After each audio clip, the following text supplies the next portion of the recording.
Assalamualaikum warahmatullahi wabarakatuh. Perkenalkan, nama saya Isnaini Nur Rahmah, jurusan PGMI atau Pendidikan Guru Madrasah Ibtidaiyah dari UIN Maulana Malik Ibrahim Malang. Di sini saya akan membahas salah satu materi SKI atau Sejarah Kebudayaan Islam kelas 6 semester 1 tentang Kekhalifahan Utsman bin Affan. Pada kali ini ada 4 poin yang akan saya bahas. Yang pertama, riwayat hidup dan silsilah Utsman bin Affan. Yang kedua, kepribadian Utsman bin Affan. Yang ketiga, perjuangan sebagai khalifah. Dan yang keempat, nilai keteladanan dari Khalifah Utsman bin Affan. Langsung saja. Yang pertama, riwayat hidup dan silsilah Utsman bin Affan. Nama lengkap Utsman bin Affan adalah Utsman bin Affan bin Abu al-As bin Umayyah bin Abdi Syams bin Abdi Manaf bin Husay bin Kilab. Beliau ini lahir di Makkah 6 tahun sesudah terjadinya peristiwa Am al-Fil atau tahun gajah. Ternyata antara Utsman bin Affan dengan Rasulullah memiliki nasab yang sama, bertemu pada Abdi Manaf. Dapat kita lihat, ini dia garis keturunan Utsman bin Affan dengan Rasulullah. Bagannya seperti ini. Ayah dari Nabi Muhammad adalah Abdullah, ayah dari Abdullah Abdul Muthalib, ayah dari Abdul Muthalib adalah Hashim, ayah dari Hashim adalah Abdul Manaf. Sedangkan pada Utsman, ayahnya bernama Affan, ayah dari Affan adalah Abu al-As, ayah dari Abu al-As adalah Umayyah, ayah dari Umayyah adalah Abdi Syams, dan ayah dari Abdi Syams adalah Abdul Manaf. Dapat kita ketahui dari bagan ini, antara Nabi Muhammad dengan Utsman bertemu pada nasab yang sama, yaitu Abdul Manaf.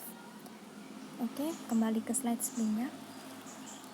Nama ibu Utsman bin Affan adalah Arwa binti Quraisy bin Rabi'ah bin Habib bin Abdi Syams bin Abdi Manaf bin Husay. Nama ibu Arwa atau nenek Utsman bin Affan dari jalur ibu adalah Ummu Hukaim al-Baidah binti Abdul Muthalib. Nah, kalau kita perhatikan dari nama lengkapnya nenek Utsman, ternyata nenek Utsman adalah saudara perempuan sekandung Abdullah bin Abdul Muthalib, yaitu ayah dari Rasulullah SAW. Utsman bin Affan adalah salah satu as-sabiqun al-awwalun atau orang yang pertama kali memeluk agama Islam. Beliau masuk Islam pada umur 34 tahun. Pada saat itu diajak oleh Abu Bakar As-Siddiq. Khalifah Utsman bin Affan termasuk manusia terkemuka di kabilahnya. Beliau terkenal sebagai sosok yang dermawan, pemalu, halus tutur bahasanya, dicintai dan sangat dihormati oleh kaumnya. Utsman bin Affan sama sekali belum pernah bersujud kepada berhala dan tidak pernah melakukan perbuatan keji.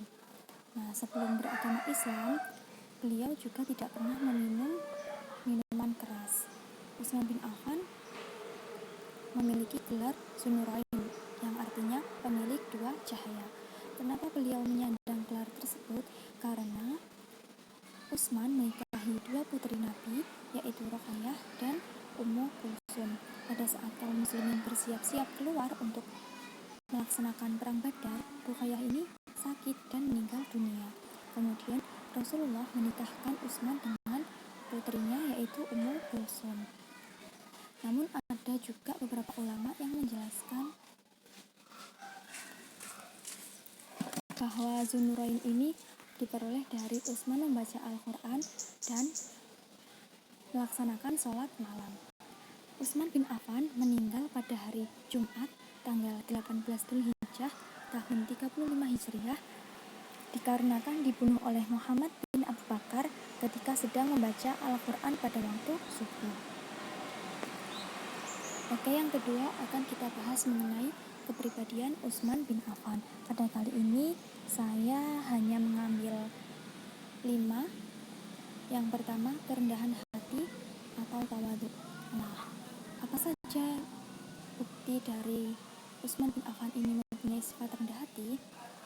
Nah, sifat rendah hati yang dimiliki Utsman muncul dari keikhlasan kepada Allah. Abdullah Ar-Rumi mengatakan Utsman bin Affan mengambil sendiri air wudhunya apabila melakukan sholat malam. Nah, dapat kita ketahui bahwa Utsman itu ketika melaksanakan sholat malam, beliau tidak meminta pelayannya untuk mengambilkan air wudhu. Beliau menganggap bahwa malam hari itu adalah hak mereka untuk beristirahat. Ini adalah contoh sifat rendah hati Utsman bin Affan. Meskipun tingkat sosialnya tinggi, ia tetap melayani dirinya sendiri pada malam hari dan tidak membangunkan pelayan. Nah, contoh lain dari sikap tawaduknya adalah kepada paman Nabi Muhammad. Apabila ia melewati paman Nabi Muhammad, yaitu Abbas, Khalifah Utsman bin Affan turun dari kendaraannya. Dia melakukan ini hingga Abbas ini tidak terlihat. Hal ini dilakukan demi menghargai dan menghormati paman Nabi. Terus selanjutnya kepribadian yang kedua adalah kedermawanan. Khalifah Utsman bin Affan termasuk sosok yang sangat dermawan. Dapat kita ketahui contohnya pada waktu perang Tabuk, Utsman bin Affan ini mengeluarkan biaya yang amat besar, yaitu membeli sumur rumah dan menyedekahkan untuk kaum muslimin, membiayai perluasan Masjid Nabawi pada masa Rasulullah, menyedekahkan barang-barang dagangan yang dibawa kafilah kepada kaum muslimin, padahal para pedagang sudah siap untuk membelinya. Selain itu, memerdekakan satu budak setiap Jumat, sehingga jumlah budak yang dimerdekakan sebanyak 2.400. Subhanallah. Nah, sikap kedermawan Utsman ini merupakan sifat asli yang melekat pada dirinya. Ia telah menggunakan harga bendanya untuk melayani agama Allah. Kepribadian yang ketiga adalah malu dan menjaga kehormatan diri. Nah, Al-Hasan Al-Basri pernah bercerita tentang Utsman. Sesungguhnya Utsman bin Affan berada dalam rumah dan pintu tertutup. Apa maksudnya? Jadi Utsman bin Affan ini tidak pernah melepas pakaiannya untuk mandi. Ia melakukan hal ini karena rasa malu yang dimilikinya sangat besar. Selain itu, Utsman juga tidak pernah mengucapkan kata-kata batil. Ia tidak pernah menyentuh kemaluan dengan tangan kanan. Ia pun juga tidak pernah minum khamar pada zaman jahiliyah maupun zaman Islam. Kepribadian yang keempat adalah pemaaf. Imran bin Abdillah bin Talhah meriwayatkan bahwa Utsman bin Affan keluar untuk melaksanakan sholat subuh. Kemudian Utsman ini masuk melalui pintu yang sama, tiba-tiba pintunya tertutup. Ternyata ada seseorang yang ingin mencelakai Utsman bin Affan.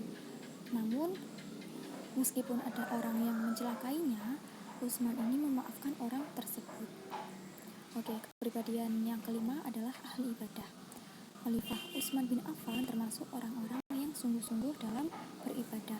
Banyak yang meriwayatkan bahwa beliau ini mengkhatamkan Al-Quran dalam satu rakaat di sisi Hajar Aswad pada musim haji, dan itu sudah menjadi kebiasaannya. Bahkan salah satu sikap Utsman bin Affan ini diabadikan dalam firman Allah Quran Surat As-Zumar ayat 9. Selain itu, Utsman bin Affan juga mempunyai kebiasaan membaca Al-Quran dari awalnya pada malam Jumat dan menghatamkan pada malam Kamis. Hanya butuh waktu seminggu saja. Tidak hanya itu, Utsman juga melakukan puasa terus-menerus dan melakukan sholat malam. Selanjutnya mengenai masa pemerintahan kekhalifahan Utsman bin Affan. Ada dua subbab lagi, yaitu pengangkatan menjadi khalifah dan kebijakan serta strategi menjadi khalifah.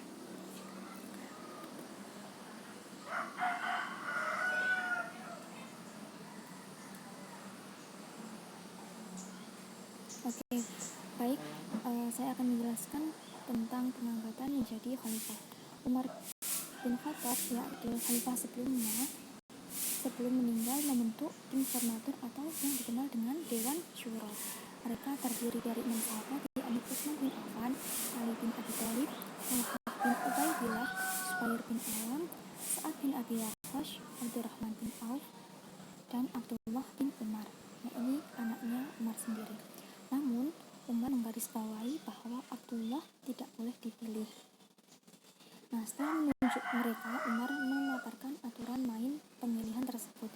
Apabila ada 5 atau 4 orang yang bersepakat memilih 1 atau 2 orang tersebut membangkang, maka bunuhlah mereka yang membangkang. Jika berimbang suaranya 3-3, maka keputusan diserahkan kepada Abdullah bin Umar. Tapi kalau keputusannya tidak disepakati, maka yang menjadi khalifah adalah pilihan yang dipilih oleh Abdurrahman bin Auf. Tapi jika masih juga tidak disetujui, maka penggal saja mereka yang membangkang. Nah, Umar bin Khattab ini mengambil tindakan sebagaimana yang telah dilakukan oleh para pendahulunya, yaitu Abu Bakar dan Rasulullah, namun dengan cara yang berbeda. Dari ke-6 tokoh tersebut, semuanya adalah kaum Muhajirin dan tidak ada satupun dari kaum Ansor. Hal ini didasarkan bahwa ke-6 sahabat tersebut adalah sahabat terbaik dari sahabat yang lainnya. Keputusan ini diterima secara lapang dada oleh kaum Ansor dan kaum Arab lainnya. Kepercayaan mereka terhadap Umar membuat mereka tetap patuh dan taat atas apapun keputusan yang Umar lakukan sampai menjelang wafat dan pergantian khalifah sebelumnya. Nah, pada saat itu Tolhah sedang tidak ada di Madinah, maka Abdurrahman bin Auf menyarankan untuk salah satu mundur dari perjalanan. Agar apa? Agar jumlahnya menjadi ganjil. Namun mereka tetap bersikukuh dan tidak mau mengalah. Perdebatan ini dipicu oleh ambisi ingin menguasai kekuatan Islam. Karena peninggalan Umar, Islam telah mencapai kegemilangannya dengan wilayah yang sangat luas dan kekayaan Islam yang sangat melimpah. Selain itu, persoalan fanatisme kesukuan muncul kembali. Nah, persaingan antara kabilah Bani Hashim dan Bani Umayyah yang masing-masing menginginkan kekhalifahan dari kelompoknya, maka Abdurrahman sendiri yang mengalah dan mengundurkan diri, kemudian diikuti oleh Zubair dan Sa'ad, sehingga hanya tersisa Ali dan Utsman saja. Selanjutnya, Abdurrahman yang dipercaya oleh Umar sebagai pemimpin Dewan Syura tersebut berkeliling ke beberapa sahabat Nabi dan masyarakat Madinah. Abdurrahman menanyakan kepada Utsman tentang siapa yang pantas untuk dijadikan khalifah. Kemudian ia menjawab Ali. Pertanyaan yang sama juga diajukan kepada Ali, Zubair, dan Sa'ad secara terpisah. Kemudian jawaban mereka adalah Utsman. Maka suara Utsman ini lebih unggul daripada Ali. Setelah itu, Abdurrahman mengumpulkan umat Islam untuk membaiat Utsman pada tanggal 3 Muharram tahun 23 Hijriah atau 644 Masehi. Terus selanjutnya mengenai kebijakan dan strategi Utsman bin Affan. Jadi apa saja sih yang dilakukan Utsman bin Affan selama menjadi khalifah? Yang pertama ada kodifikasi Al-Quran. Jadi pada masa pemerintahan Utsman bin Affan, wilayah Islam ini sudah sangat luas. Hal ini menimbulkan kekhawatiran akan terjadinya perbedaan pembelajaran Al-Quran di beberapa pelosok wilayah. Nah, perbedaan itu meliputi susunan surahnya atau lafal, atau bisa dibilang dialeknya ya. Salah seorang sahabat bernama Hudzaifah bin Yaman melihat perselisihan antara tentara Islam ketika menaklukkan Armenia dan Azerbaijan. Masing-masing pihak menganggap cara membaca Al-Quran ini yang dilakukan itu paling baik, paling benar gitu. Perselisihan tersebut kemudian dilaporkan oleh Hudzaifah bin Yaman kepada Khalifah Utsman. Selanjutnya, Khalifah Utsman membentuk sebuah panitia penyusunan Al-Quran. Panitia ini diketuai oleh Zaid bin Thabit. Anggotanya antara lain Abdullah bin Zubair dan Abdurrahman bin Haris. Tugasnya apa? Yakni menyalin ulang ayat-ayat Al-Quran dalam sebuah buku yang disebut mushaf. Nah, mushaf ini diperbanyak sejumlah 4 buah.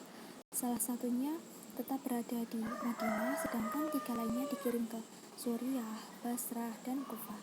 Semua naskah Al-Quran yang dikirim ke daerah-daerah itu dijadikan sebagai pedoman dalam penyalinan berikutnya di daerah masing-masing. Nah, naskah yang ditinggal di Madinah disebut Mushaf Al-Imam atau Mushaf Utsmani. Selanjutnya, perluasan wilayah. Nah, pada masa Utsman terdapat juga beberapa upaya perluasan daerah kekuasaan Islam, diantaranya melanjutkan usaha penaklukan Persia, kemudian Tabaristan, Azerbaijan, dan Armenia. Usaha perluasan daerah kekuasaan Islam tersebut lebih lancar lagi setelah dibangunnya armada laut. Nah, satu persatu daerah di seberang laut ditaklukkan, antara lain wilayah Asia Kecil, pesisir Laut Hitam, Pulau Siprus, Rhodes, Tunisia, dan Libya. Dalam upaya pemantapan dan stabilitas daerah kekuasaan Islam di luar kota Madinah ini, Khalifah Utsman bin Affan melakukan pengamanan terhadap para pemberontak yang melakukan di daerah Azerbaijan dan Rai, karena mereka enggan membayar pajak. Begitu juga di Iskandaria dan di Persia. Nah, selanjutnya pengangkatan pejabat negara. Jadi pemerintahan Utsman ini berlangsung selama 12 tahun. Nah, pada terakhir masa pemerintahan muncul perasaan tidak puas dan kecewa di kalangan umat Islam terhadapnya.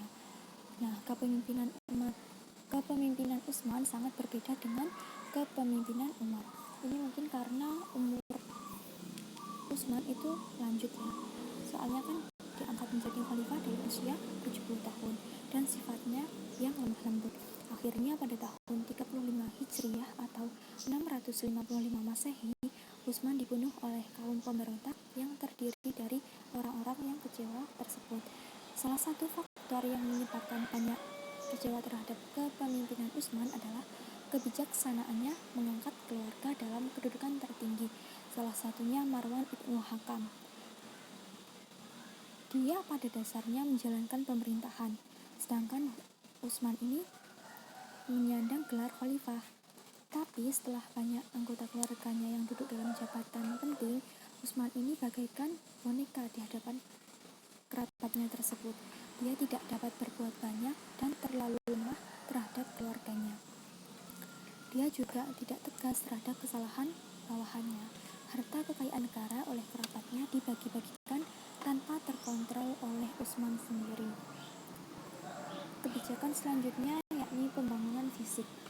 Meskipun demikian, tidak berarti bahwa pada Utsman tidak ada kegiatan-kegiatan yang penting. Utsman berjasa membangun bendungan untuk menjaga arus banjir yang besar dan mengatur pembagian air ke kota-kota. Dia juga membangun jalan-jalan, jembatan-jembatan, masjid-masjid, dan memperluas masjid Nabi di Madinah. Nah, salah satu masjid yang diperluas, direnovasi itu adalah Masjid Nabawi. Nah, Masjid Nabawi adalah masjid yang pertama kali didirikan oleh Nabi Muhammad pada saat pertama kali tiba di Madinah dari perjalanan hijrahnya. Masjid ini pada mulanya itu hanya kecil dan masih sangat sederhana. Dengan semakin banyaknya jumlah umat Islam, maka pada zaman Khalifah Umar bin Khattab mulai memperluas masjid ini. Kemudian dilanjutkan dan direnovasi, diperluas oleh Khalifah Utsman bin Affan. Selain itu juga dibangun dengan bentuk dan corak yang lebih indah. Selanjutnya kebijakannya pembentukan angkatan laut. Pada masa Khalifah Utsman bin Affan, wilayah Islam sudah mencapai Afrika, Siprus, hingga Konstantinopel. Muawiyah saat itu menjabat sebagai gubernur Suriah, mengusulkan dibentuknya angkatan laut. Nah, usul itu disambut dengan baik oleh Khalifah Utsman bin Affan. Selanjutnya kita akan membahas mengenai nilai keteladanan Utsman bin Affan. Yang pertama, mengenai kerendahan hati atau tawadhu. Nah, meskipun seseorang itu pintar ataupun kaya ataupun tampan, cantik dengan orang lain, kita hendaknya tetap tawadhu. Jangan sampai merendahkan orang lain atau malah menjadikan kita sebagai pribadi yang sombong atau takabur. Terus keteladanan dari sikap Utsman bin Affan yang kedua adalah kedermawanan. Kekayaan atau kelebihan harta yang kita miliki yang diberikan oleh Allah itu adalah sebuah amanah, hanyalah sebuah titipan, dan itu nanti akan dipertanggungjawabkan kepada Allah di akhirat. Jadi kita harus mempergunakan harta untuk hal-hal yang baik, hal-hal di jalan Allah, misalnya untuk membangun masjid, madrasah, pondok pesantren, atau membantu peserta didik yang tidak mampu. Bisa juga digunakan untuk membantu masyarakat yang terkena musibah. Sikap selanjutnya yakni malu dan menjaga kehormatan diri. Nah, sikap yang mulai luntur di kalangan pelajar sekarang adalah justru melakukan hal-hal yang dilarang oleh Allah. Mereka semakin luntur sikap malu. Di media massa, baik itu cetak ataupun elektronik, banyak sekali orang yang bangga menampakkan auratnya. Padahal dalam Islam, seorang muslim dan muslimah itu harus menutup auratnya. Kemudian, sikap pemaaf. Setiap manusia itu tidak bisa lepas dari kesalahan, baik yang disengaja ataupun tidak. Kita sebagai umat Islam tidak harus menunggu datangnya Hari Raya Idul Fitri untuk meminta maaf, karena usia seseorang itu tidak ada yang tahu. Begitu juga orang yang dimintai maaf, kita harus bisa menerima maaf orang tersebut. Yang terakhir, ahli ibadah. Tujuan manusia diciptakan oleh Allah untuk beribadah kepada Allah, termasuk juga jin. Nah, setinggi apapun kedudukannya, sekaya apapun orang itu, sepintar apapun manusia, ataupun sesibuk apapun pekerjaannya, semuanya harus beribadah kepada Allah. Nah, kita sebagai manusia untuk beribadah kepada Allah, salah satunya dengan melaksanakan sholat wajib tepat waktu, dan juga ditambah perbuatan atau amaliyah sunnah. Nah, demikian penjelasan sedikit dari saya tentang Khalifah Utsman bin Affan. Ambillah hikmah dari pelajaran dari kisah orang-orang terdahulu. Terima kasih sudah melihat, sudah mendengar, dan saya pribadi minta maaf apabila ada kata-kata yang kurang berkenan atau menyinggung. Wassalamualaikum warahmatullahi wabarakatuh.